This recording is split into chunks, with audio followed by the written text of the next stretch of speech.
Bonjour à tous, bienvenue aux entrevues Le Portail Zen. Mon nom est Suzy Matt. Aujourd'hui, j'ai le plaisir de rencontrer Sylvie Senanedge. J'espère que je dis bien ton nom, C'est parfait, Sylvie. Suzy. C'est Parfait, Nanette. merci. Alors, tu es auteur du livre Le Kybalion et les 7 lois cosmiques, expérimenter au quotidien la sagesse de l'Égypte ancienne, et c'est aux éditions Le Lotus et l'éléphant. Alors, Sylvie, tu étais manager en communication commerciale pendant 25 ans et tu t'es reconvertie en ressources humaines et en tant que coach interne, et tu utilises tes compétences en développement personnel, la méthodologie de conscience pour développer le ressenti et la conscience de soi autrement que par le mental, des techniques d'improvisation théâtrale et la mémoire cellulaire et transgénérationnelle. Alors, je trouvais ça intéressant, je voulais en parler.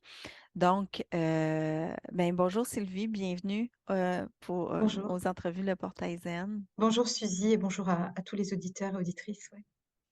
Alors, moi, j'ai vu passer le titre Le Kybalion et là, j'ai été vraiment intriguée.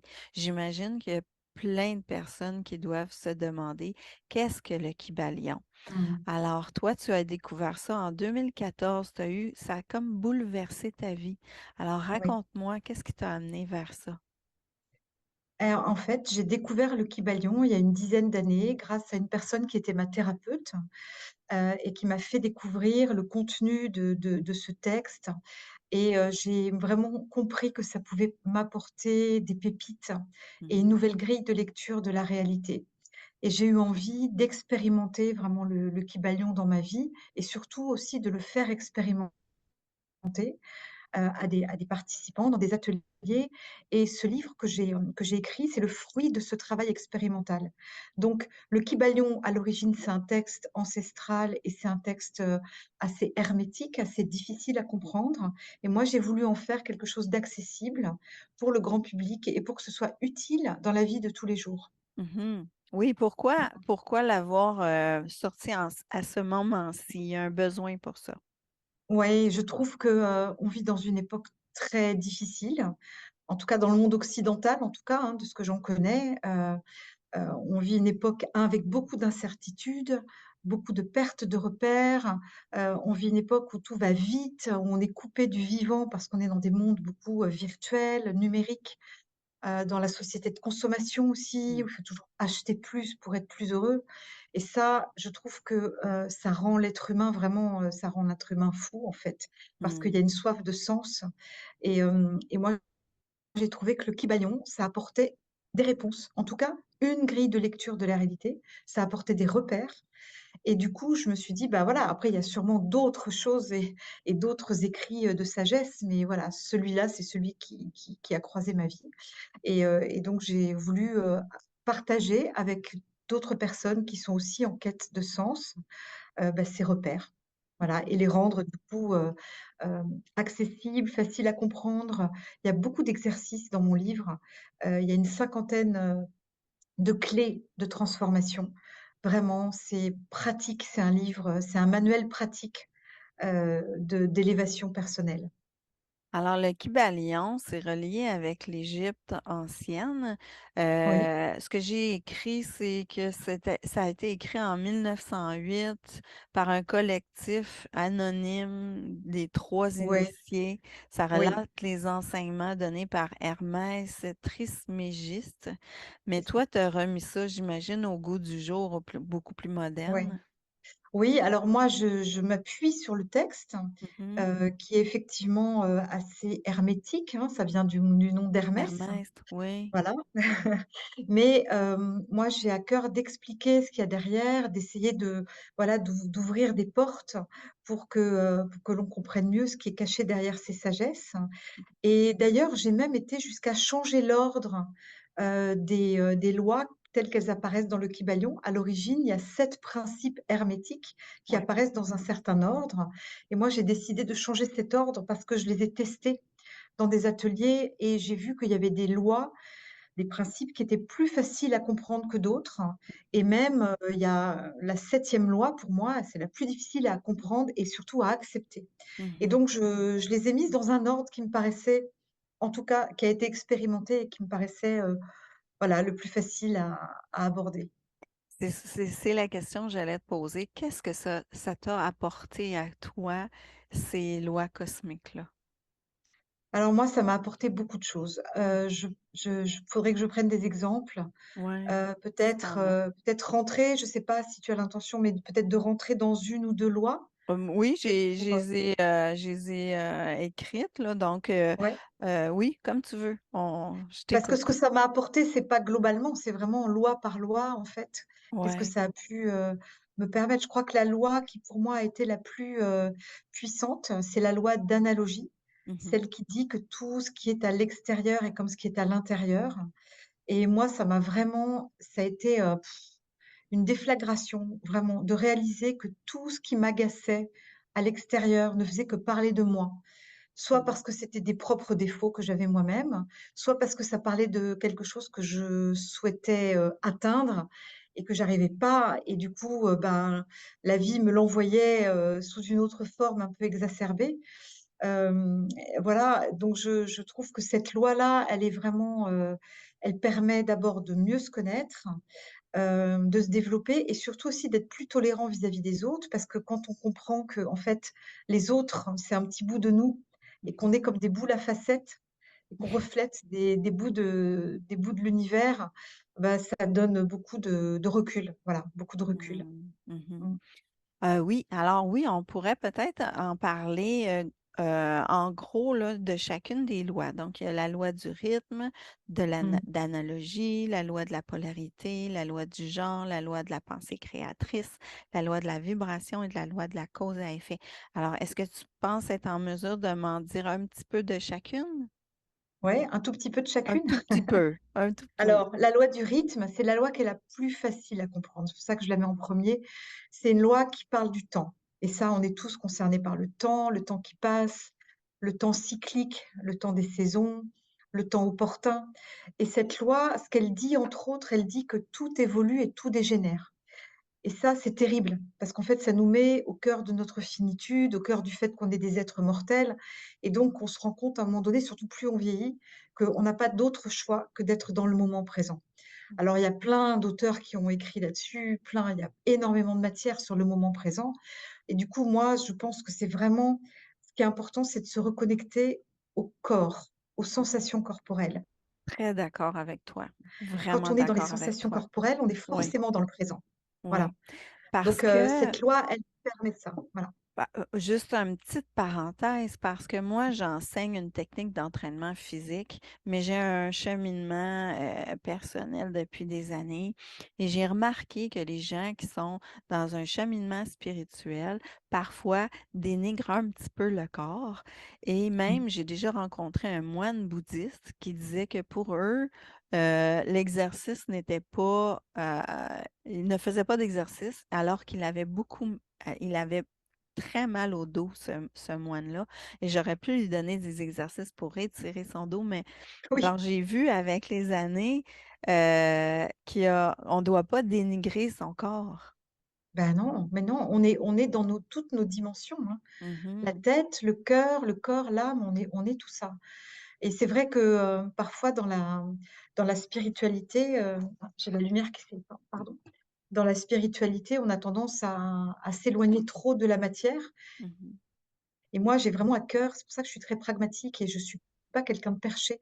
Je suis profondément croyante, mais j'ai envie que ça soit utile dans la vie de tous les jours et je veux relier le corps et l'esprit parce que sinon ça a pas de sens, en fait. On est sur terre, hein, on est sur terre. Voilà. J'aime ça. Et donc pour revenir au moment présent, effectivement, c'est de se remettre dans ses sensations corporelles, de sentir, Exact. tu vois, là, j'ai mes mains sur une table, je sens la table, voilà, c'est ça, c'est les sensations corporelles. Super. Alors, la loi d'analogie, là, tu en as Ouais. parlé tout tantôt un petit Ouais. peu. Je vais peut-être donner des exemples pour que ça soit plus parlant sur la Oui, loi oui, d'analogie, hein. super, oui, oui. Ouais. Alors la loi d'analogie, par exemple, elle dit que puisque entre autres, elle dit plein de choses, mais tout ce qui est à l'extérieur et comme à l'intérieur. Par exemple, à chaque fois qu'on admire une qualité chez quelqu'un, et bien, en fait, c'est qu'on possède un petit bout de cette qualité et que soit on l'a déjà bien développé, soit c'est juste un germe, mais qui demande qu'à être encore plus grand et donc ça, c'est les qualités et pour les défauts, bah, par exemple, si quelqu'un nous agace, hein, comme je disais tout à l'heure, par exemple, moi, j'ai une jeune maman dans mon entourage qui est agacée par les gens égoïstes. Elle supporte pas les gens égoïstes, mais en fait, elle passe son temps à s'occuper de ses enfants, de son mari, de sa maison, et cetera et elle a jamais de temps pour elle et en fait, les gens égoïstes l'agacent parce qu'ils lui parlent de son besoin à elle de s'occuper Mmh. d'elle. Mhm. Voilà. Mhm. Donc ça, c'est un exemple et c'est valable pour plein de choses. Si on est énervé par un beau parleur, c'est peut-être qu'on rêve de savoir s'exprimer, par exemple. Ouais, Voilà ouais, et donc du coup, quand on sait ça, bah, en fait, on regarde autrement les gens qui nous agacent ouais. et du coup, bah, au bout d'un moment, ils nous agacent plus. Voilà, c'est vraiment un miracle. J'aime ça. Ouais. Et donc Parfait. cette loi, c'est vraiment un instrument de pacification très Mhm. fort, en fait, de connaissance de soi et de pacification. Mmh. Alors, ensuite de ça, il y a la loi de la polarité. Ouais. La loi de polarité, elle dit que tout est double, tout a toujours 2 facettes et parfois même deux extrêmes. En fait, on vit dans la dualité, on est sur terre, on vit dans la dualité et en fait, ça nous invite à pas regarder les choses toujours dans les extrêmes, mais au contraire d'aller chercher le juste milieu. C'est Mhm. la voie du juste milieu voilà, des philosophies orientales. Mhm. Et à toujours regarder, par exemple, si on trouve qu'un événement est dramatique, bah, en fait, il y a toujours une bénédiction derrière, il y a toujours un cadeau. Alors parfois, il faut des mois ou des années pour voir le cadeau, mais voilà, tout est double, en fait. Et même dans les événements positifs, un événement positif, il peut y avoir des facettes négatives. Par exemple, un mariage, a priori, c'est censé être heureux, mais il peut y avoir une facette, négative. On peut, regretter, sa liberté, j'en sais rien moi, ou ne pas du tout s'amuser à la fête, du mariage, Voilà, donc en fait, ce qui est censé être positif peut aussi comporter des facettes, négatives et donc le but, c'est de prendre du recul pour, trouver le juste milieu et puis aussi de pas se laisser toujours emporter par les événements et de pas leur laisser le pouvoir, sur nous, Mhm. mais de rester centré. Mais la vie, elle a cette tendance à toujours rééquilibrer tout. C'est ce que j'ai remarqué. On ne peut pas être toujours dans un dans un sommet de, je sais Ouais. pas moi, Mmh. de succès constant. Il y a toujours le besoin de ralentir, tu sais, qui est toujours, on dirait que la vie, elle nous force à ça, en quelque part, Oui, c'est à ça. cet équilibre-là. Oui, exactement. C'est ça le secret de la loi de polarité. Mmh. Il y a la loi du genre. Ah, la loi du genre, elle est aussi très importante. Elle parle de nos 2 polarités intérieures qui sont le masculin et le féminin et attention, ça n'a rien à voir avec hommes et femmes. Tout être humain a les deux genres en lui, en fait. Ouais. Et qu'est-ce que ça veut dire? Alors ça veut pas dire qu'on a un côté féminin, un côté masculin. Ça veut juste dire que la partie, du masculin, c'est la partie en nous qui est tournée vers l'extérieur, vers l'action, vers la Mm. parole, Mhm. vers la capacité de mettre en œuvre les choses, d'agir. Voilà, c'est très important. Et notre partie dite féminine, c'est la partie qui est capable d'être sur l'intérieur, donc l'écoute, le silence, l'accueil de ce qui arrive. Et le problème, c'est que souvent, on n'est pas dans l'équilibre. Et donc souvent, on est dans les excès. Et par exemple, si on a trop de masculin, qu'on est trop dans l'action, bah, parfois, on va agir sans réfléchir, on va faire des bêtises, ou bien on va parler trop, on laisse pas de place aux autres. Ou voilà, donc si on est trop dans l'excès du féminin, ça veut dire que, par exemple, alors qu'on devrait parler, on se tait parce qu'on a peur de prendre la parole, où on est dans un espèce de silence soumis, ou bien on a plein d'idées, mais on ne sait pas les mettre en œuvre parce qu'il nous manque le masculin. Donc voilà, c'est pour montrer qu'en fait, c'est une danse entre les deux polarités pour arriver à avoir un équilibre, en nous. Voilà, c'est vraiment un résumé, Et les rapide. gens peuvent apprendre à faire cet équilibre-là quand ils en prennent conscience. Oui, tout à fait.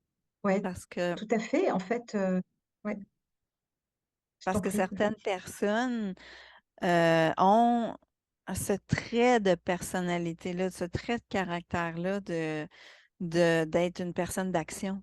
Et il y en a d'autres qui Oui, sont plus intériorisés, il y en a d'autres qui sont oui. plus extériorisés. On a une Donc, il faut. tendance globale. On a une Ouais. tendance globale. Et donc, l'idée, c'est toujours cette histoire, comme sur la polarité, c'est d'aller au centre, en fait. C'est de retourner un peu au centre si on est dans un extrême, en fait. Mhm. Mm. À la loi de la pensée créatrice. Oui. Alors ça, c'est une loi qui, dans le Kybalion, dans le texte d'origine, s'appelle pas comme ça. Elle s'appelle le principe du mentalisme. Je trouvais que ce mot était très Ah, connoté euh, et, ouais. euh, je préférais utiliser un autre terme qui est plus riche et qui, pour moi, est plus proche de ce que, pour moi, veut dire cette loi. Mhm. Elle veut dire que déjà, tout est d'abord immatériel avant d'être matériel. Il y a d'abord une idée avant un projet. Avant de réaliser un projet, on a d'abord l'idée, en fait. Et dans notre vie, c'est pareil. On va d'abord avoir une pensée avant de créer quelque chose. Mais ce qu'il y a, c'est que derrière ça, il y a d'autres choses qui créent notre réalité, parfois à notre insu. Mhm. C'est nos émotions. Donc, par exemple, si on a peur de quelque chose, on va l'attirer. Ouais. Et donc, il faut être conscient de nos émotions pour créer notre vie, parce que sinon, on ne crée pas notre vie, on subit notre vie, en fait. Et les croyances aussi. Et les croyances, voilà, c'est la troisième Ah, dimension, c'est oui. donc les pensées, les émotions et les croyances. Et Mhm. nos croyances, tant qu'on ne les a pas identifiées, ben, c'est elles qui créent notre vie. Si on est persuadé qu'on ne mérite pas de gagner de l'argent, ben, on ne va pas gagner beaucoup d'argent. Mhm. Donc, en fait, c'est tant qu'on n'a pas, euh, comment dire, activé notre conscience pour s'observer, voir qu'est-ce qui dans la vie nous fait agir, etc., ben, on ne peut pas déceler tout ce qui est inconscient. Donc, l'idée, c'est d'abord d'aller repérer tout ce qui n'est pas conscient, tout ce qui nous limite. Et après, on va pouvoir créer notre réalité en choisissant délibérément de focaliser notre attention sur des choses qu'on a envie de créer, en fait. Ouais, puis le cerveau, c'est un muscle, hein? On doit le faire travailler. Donc, on peut arriver à. Je sais que moi, dernièrement, j'ai fait une méditation sur l'abondance que je faisais tous les matins. Et on dit que quand on est dans un état plus détendu, ça fonctionne mieux. Et ensuite de ça, j'ai eu des revenus qui habituellement sont plus bas, étaient plus hauts en lien avec la période. Hmm, Donc, habituellement, si j'ai moins d'inscriptions, là, j'en avais presque autant. Alors, j'ai fait le lien avec ça, avec la pensée hmm, créatrice, puis la. hmm. Oui, très certainement. Et d'ailleurs, dans mon livre, en fait, il y a beaucoup je propose pas mal de visualisations qui sont accessibles par des petits codes et qui sont sur la chaîne YouTube. Et donc, les gens peuvent aussi pratiquer des visualisations créatrices. Voilà, il y en a une vingtaine en tout. Ça, c'est bon. Ouais. Alors, la loi de la vibration. Alors, je vais boire un coup. Vas-y. Alors, la loi de vibration, elle dit que tout vibre. En fait, on vibre en permanence. Mhm, Je parlais des émotions tout à l'heure. Si je vibre la peur, je vais attirer à moi la peur.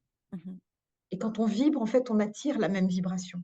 Si mhm. on vibre la joie, on attire la joie. Voilà. Donc, c'est ça, cette loi de vibration. Excuse-moi, je suis désolée, j'ai un Il n'y a pas de problème. chat dans la gorge. Il fait chaud dans la salle où je suis et du coup, c'est. Donc, cette loi de vibration, elle nous invite à élever nos vibrations pour vibrer toujours plus haut, on va dire, Mhm. en toutes circonstances, Oui, et ne c'est pas nous important. laisser, voilà, ne pas nous laisser happer par les mauvaises vibrations, les relations toxiques, etc. Exactement. Les pensées négatives, les pensées qui, dans le fond, qui ont fait des scénarios qui ne sont pas encore arrivés, nous laissent dans des certaines énergies.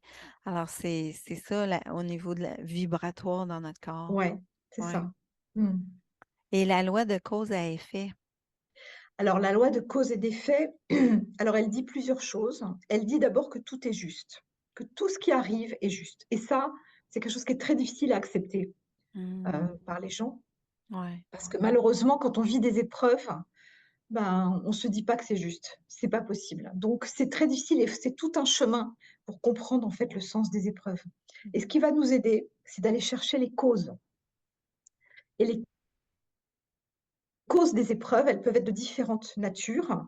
Elles peuvent remonter à notre enfance, elles peuvent remonter à notre vie fœtale, parce qu'en fait, on engramme énormément de choses quand on est dans le ventre de notre mère.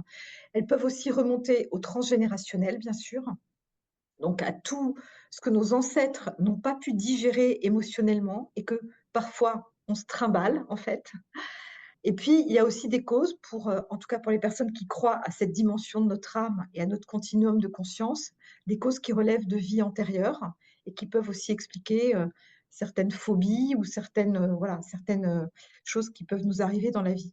Donc une fois qu'on va vers l'investigation de toutes ces causes, bah, en fait, ça apporte de la paix parce que du coup, quand on comprend mieux pourquoi les épreuves arrivent, bah, en fait, ça apporte aussi de la paix.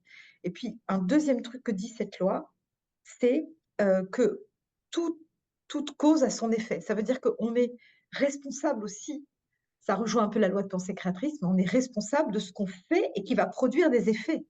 Donc il ne faut pas s'étonner. Par exemple, si on se lève de mauvais pied le matin Mmh.